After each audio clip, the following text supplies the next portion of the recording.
Bismillah ar-Rahman ar-Rahim. Good evening, you're watching the news from the Sultanate of Oman television. First, the headlines. The Houthi group declares constitutional declaration in Yemen, dissolves the parliament announcing a new interim assembly. Dozens are killed and injured in Syrian air raids at targets controlled by the opposition in Damascus countryside. And German and French leaders head for Moscow to press for Ukraine peace after they met the Ukrainian president in Kyiv.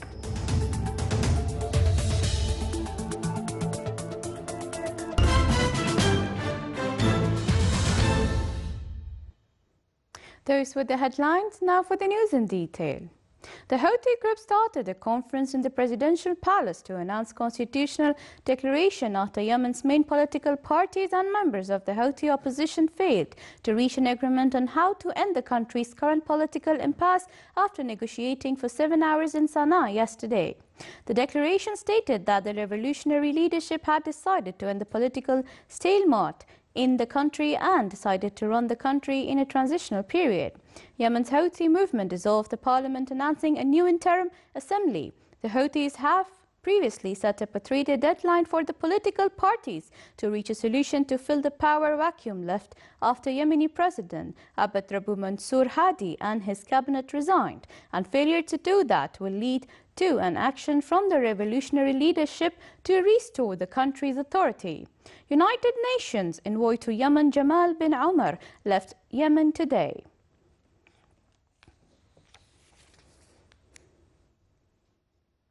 Jordanian Foreign Minister Nasser Judah said his country's strike against Daesh group in Syria yesterday was just the start of its response in retaliation to the militant group's immolation of its captured pilot last month. Jordan military said it had deployed tens of fighter jets against Daesh groups in Syria, which included bombing ammunition depots and training camps. Meanwhile, thousands of Jordanians take to the streets of the capital to express support and solidarity with the family of their Jordanian pilot, Muad al-Kasasbah. A jeep filled with explosives killed 2 people and wounded around 20 today in Benghazi, Libya's second biggest city that is a front line in the country's bloody civil conflict. Medics and military officials said that soldiers fired rifles and a rocket-propelled grenade at the Toyota as it sped towards a military base in what an army commander said was a suicide bombing.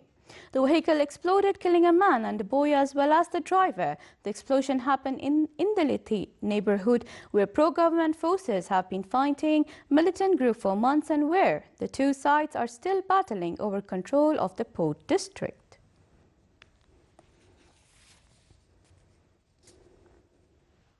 Syrian human rights monitor group said that more than 80 people were killed in airstrikes launched by Syrian army on targets controlled by the opposition in Damascus countryside. It added that Syrian Air Force had implemented 60 strikes yesterday and during the night, saying that among the killed were 18 children and 16 opposition armed men. The new bombardment came after rockets fired by the opposition hit the center of the capital, which is under the government control. More than 200,000 people were killed in the Syrian war, which started in 2011, according to United Nations report.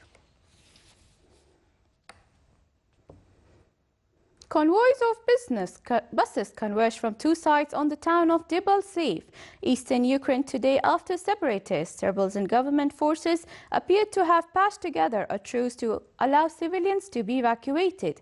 Meanwhile, the leaders of Germany and France are expected to take peace proposals to Moscow on the second leg of a dramatic initiative to end a conflict in Ukraine that has killed more than 5,000 people and driven Russian-West relations to new lows.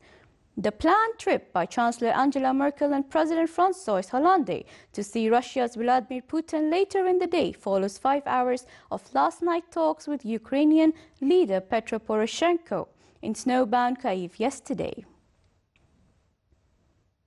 Germany beefed up security in the Bavarian capital of Munich today, where top world leaders, diplomats and defense officials are converging for a security conference that comes amid a frantic diplomatic push to end the violence in eastern Ukraine. About 3,600 police have been deployed to protect the three-day meeting of some 400 officials that ends on Sunday. U.S. Secretary of State John Kerry was already in Munich today following talks in Kyiv the day and before, and was planning on meeting with Iranian Foreign Minister Javad Zarif ahead of the opening of the conference. Chancellor Angela Merkel plans to be in the city by tomorrow, following talks in Moscow this evening with Russian President Vladimir Putin and French President François Hollande. The Ukrainian President, the U.S. Vice President and Russian Foreign Minister are also flying in.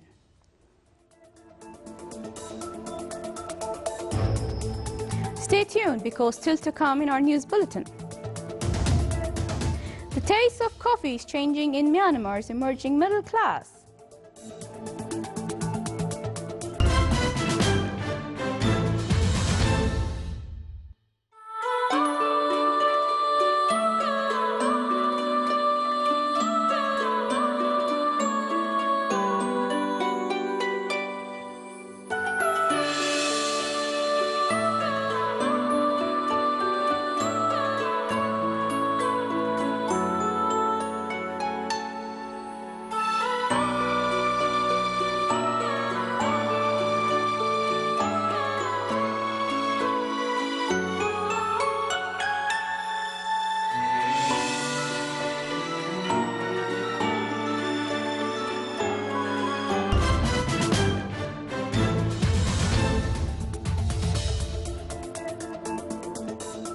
Welcome back to the news from the Sultanate of Oman television.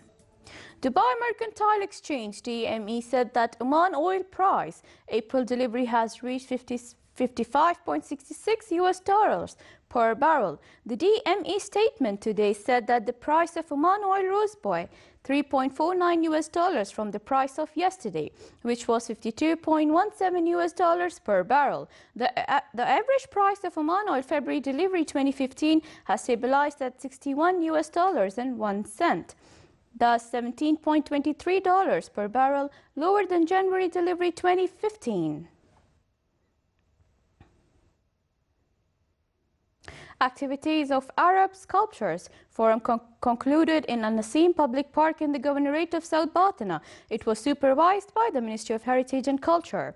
The two-week forum witnessed a wide participation from Arab and Omani sculptors. During the event, the visitors got acquainted with 10 marble sculptures with various creative artistic shapes. The Omani sculptors expressed that such events help to benefit from experiments and expertise of Arab sculptures so as to further enrich the local artistic field.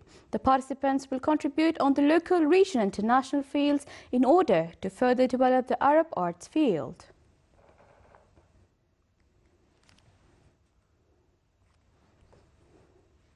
The Omani Women Association in the Vilayah of Mahud in the Governorate of Wusta is well known for its various craft products and activities. The women in the Vilayah are keen to preserve these traditional handicrafts in addition to passing it on to the next generation. The handicrafts are made of palm tree products with various shapes in addition to potteries, keychain, necklaces, and the art of weaving. The association encourages the Omani women to participate in local exhibitions, festival and training courses so as to further develop this field and attract the youth. The women also stressed on the significance of famous Omani singing arts in the Vilayah as a part of the Omani heritage.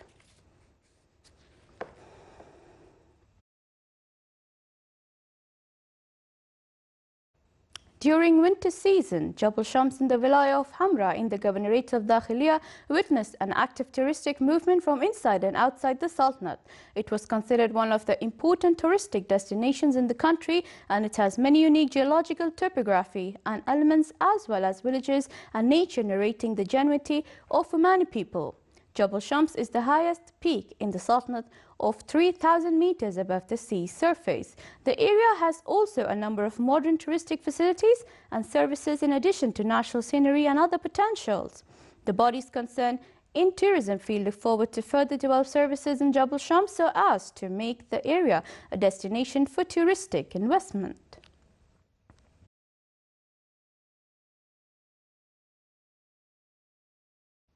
Long hidden from Asia's booming cafe culture, Yangon is witnessing a surge in swish coffee shops, providing an alternative to instant coffee served by thousands of street carts. More details in the following report. A change is brewing in Myanmar. Years of isolation and a preference for tea meant the country's cafe culture was mainly the preserve of the elite and foreigners. But Yangon has witnessed a surge in swish coffee bars since military rule ended in 2011, as local people look to lap up the foreign luxuries that were beyond their reach under the junta. A country like Myanmar just newly opened up. People has been closed up for so many years. They want, naturally, a human reaction. They want to experience the new things. Myanmar's middle class are happy to pay extra for good coffee, reliable Wi-Fi, and a moment of peace. And though their numbers are still small, the middle classes are expected to double over the next decade. With friends, a street-side tea shop is better. But if you want to be somewhere alone and quiet, then this kind of coffee shop is good. Coffee shop owners are seeing more and more local customers. But specialty coffee doesn't come cheap, and many still opt for the social whirl of a traditional tea shop. It's too expensive for ordinary people. It's 10 times more expensive in those places. A $2 latte is far beyond the pockets of most in this impoverished nation. But for city dwellers with cash, a growing coffee buzz is taking hold.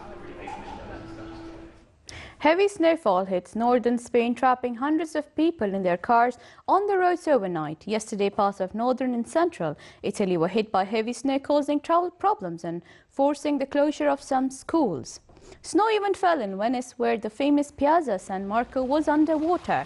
Besides the snow, Venice was also suffering from high waters, which were expected to reach 1.15 meters by late evening yesterday. Sweden's weather agency issued several warnings as deep snow caused havoc across the country. The Swedish city of Luleå reported its highest snowfalls is more than half a century, with 113 meters of snow falling in the first 3 days of February.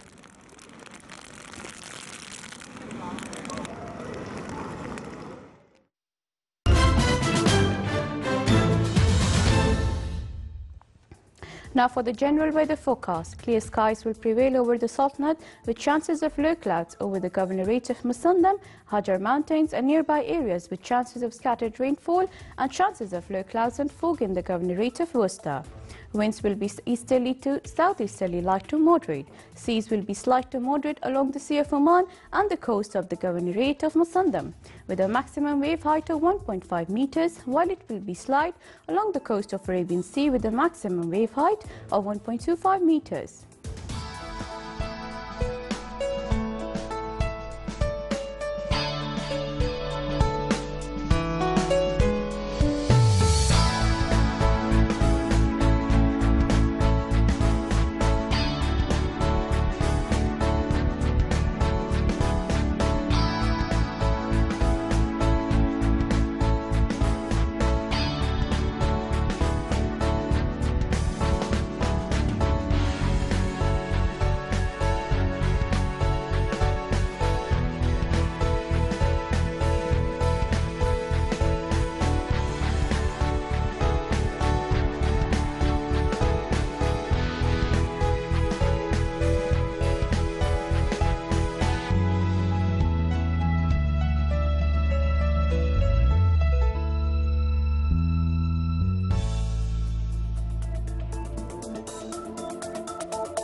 This is the Sultanate of Oman television. Before we end tonight's bulletin, here are the main points once again. The Houthi group declares constitutional declaration in Yemen, dissolves the parliament, announcing a new interim assembly. Dozens are killed and injured in Syrian air raids at targets controlled by the opposition in Damascus countryside. And German and French leaders are head for Moscow to press for Ukraine peace after they met the Ukrainian president in Kyiv.